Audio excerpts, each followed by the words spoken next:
degrees on Saturday, Sunday, 17 degrees. Wishing you a great morning. Matt Lee joins us here, and we're talking fireplaces. Maybe you are looking for property and you are seeing some homes and you see a fireplace here. To talk about that is Matt Lee. Different kinds of fireplaces out there. Different types. We're going to talk about secondary sources of heat. And basically, we're coming into winter. Some people are lighting the fireplaces. If you're outside at night, you can smell the smoke of wood-burning fireplaces. People are using gas stoves because maybe they're not ready to turn on the furnace yet because, you know, we are still 10 degrees, you know, so they're thinking, oh, we just need to cut that chill. So, you know, it's nice to sleep in the cold, so we'll make the main floor a nice temperature. So it's not just romantic, it also is energy efficient. Energy efficient, absolutely. And then you're not heating the whole house up and then turning it back down. So yeah, absolutely. The other thing is we've gone through, we do get winters, you know, we don't, they're not. Look at Calgary, geez. It's coming our way though. Exactly, so that actually triggered it for me. I saw the snow and I thought, oh, you know what, I think that maybe we'll talk about secondary heat. It's one of these things that if we do get an ice storm or if we do lose power in certain areas, it's nice to go out and say, okay, what actually is going to turn on if that furnace can't?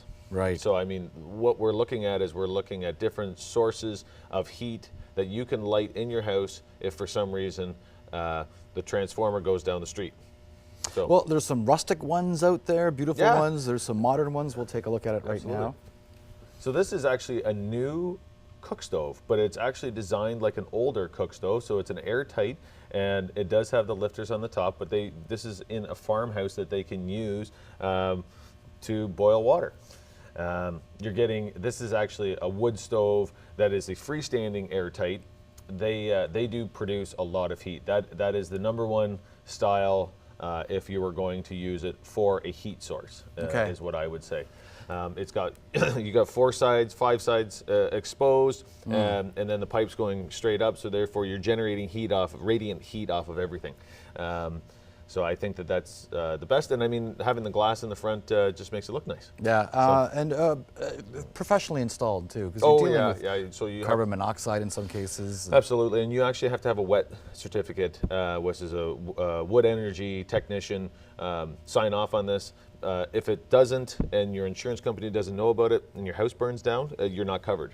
You have to make sure that the one thing I would do is go over and above to talk to your insurance company about having any wood burning appliance in your house, pellet, wood, inserts, fireplaces, anything, because if they don't know about it, then that's not a coverage.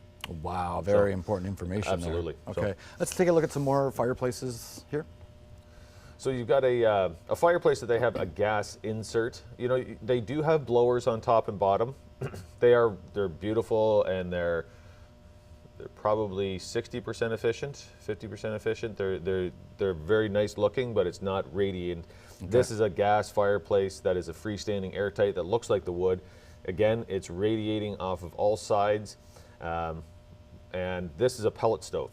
These are fairly new. I mean, they've been around for 10, 15 years, but you buy bags of 5 kilogram bags of pellets, and you actually load the pellets into the top of the bin, and it's actually holding it in the top, and they just feed them into the actual fire, and they're very efficient, and it's a good source of heat. And yeah, you can feel it with pellets. Even. Absolutely. So it's cleaner. I mean, if people think, oh, I don't want to go to gas, but I'm getting sick of wood, because I mean, you deal with ash and you deal with cleaning up and bringing the wood in.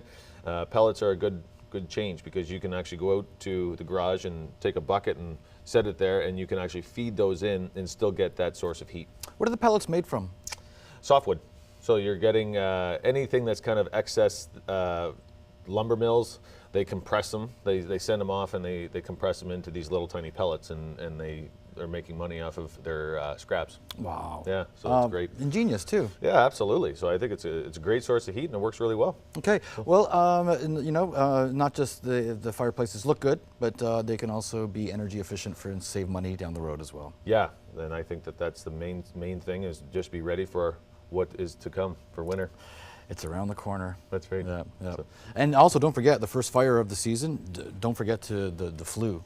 But you got to make sure you clean everything. So if you're getting into wood stove time, you know, you're getting in, I would have somebody come, a professional, even if it's wet certified. If you know how to do it, great, you know, go up on the roof and actually clean that chimney, or have somebody come and make sure it's taken care of. Perfect. Thank you so much, Matt Lee. Thank you. Real estate tips brought to you by Matt Lee of Royal LePage.